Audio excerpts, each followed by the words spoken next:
How's it? It's Jason for TechNet Africa, and we're doing the Asus Zenbook UX51 review today.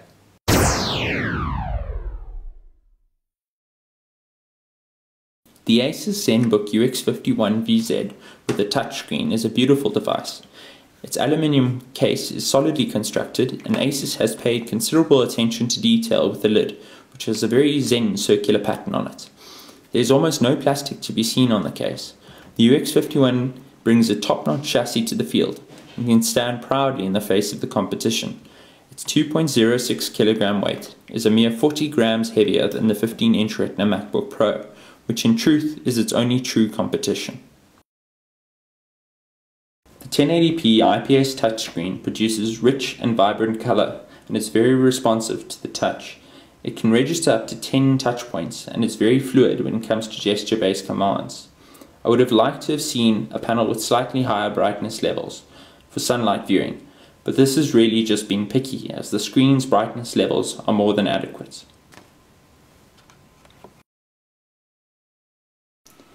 The UX51VZ truly stands out in the hardware department. It is the lightest quad-core Windows machine available on the market, and it's clearly aimed to compete with the Retina MacBook Pro. With 8 gigs of RAM, SSDs in RAID 0, and a quad-core i7 CPU, it scored an impressive pass mark of 3,374, which is a mere 2% behind the entry-level 15-inch Retina MacBook Pro. This 2% difference is due to its CPU being clocked a little slower than its Apple rival. The solid-state drives are simply astonishing. Using Crystal Disk Mark, the UX51 achieves sequential reads of 800 megabytes per second and sequential writes of 650 megabytes per second. This RAID 0 SSD configuration puts the UX51 into a league of its own.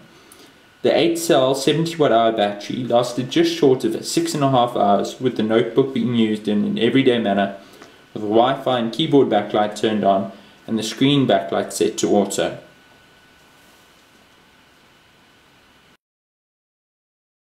The 102-key backlit keyboard is a pleasure to type on, and the keys give one a decent amount of travel for a responsive typing experience. Its backlight levels can be made bright enough to even be seen in daylight. It takes a while to adjust the position of the arrow keys, and the numpad's 0 key is half the usual size, which causes errors when pressing it with one's thumb. These flaws are a worthwhile compromise, as the inclusion of a numpad is a welcome addition. The 10.5cm by 7.1cm touchpad is more than adequately proportioned to make it one's primary pointing device. The touchpad's included gestures function in a fluid and responsive manner, but because the edge gestures use a single finger, one is prone to accidentally activating them. This can be avoided by making sure one's hand is positioned in the center of the touchpad at all times. The one big gripe I have is the occasional jitter that the touchpad exhibits, where it appears to stop tracking momentarily. This is a firmware problem that Asus can fix, but it's a disappointing quality that hampers an otherwise excellent touchpad. The addition of a touchscreen to the UX51 adds icing to a ready elaborately topped cake. One can see that Windows 8 was designed with a touchscreen in mind, as the touchscreen on the UX51 has become an integral part of my everyday usage. The 720p camera is decent if one uses it in adequate light. Windows 8 is a very ambitious and risky move by Microsoft.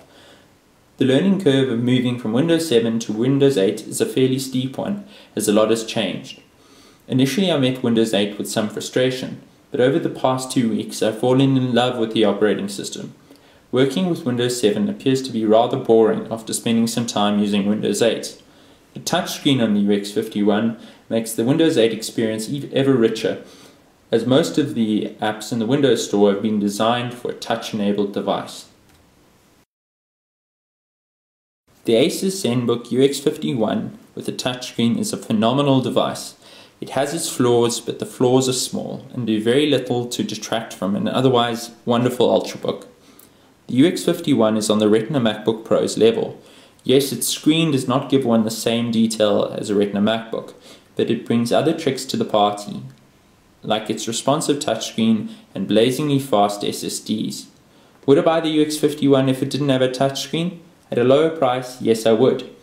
It's a one-of-a-kind Ultrabook, and the lack of a touchscreen would not detract from the package enough for me to justify looking at its slower and smaller competitors. The UX51 is a rather heavy asking price, which may put a lot of people off, but its price competes directly with a 15-inch Retina MacBook. At 22,000 Rand, it's still at least 1,000 Rand less expensive than its MacBook Pro. I wouldn't call the UX51 great value for money, but in the light of its premium appeal, it is not wildly overpriced. I give the Asus Zenbook UX51VZ with a touchscreen a 9 out of 10. Thanks a lot for watching. Please give this video a like, subscribe, and leave some comments below. Cheers.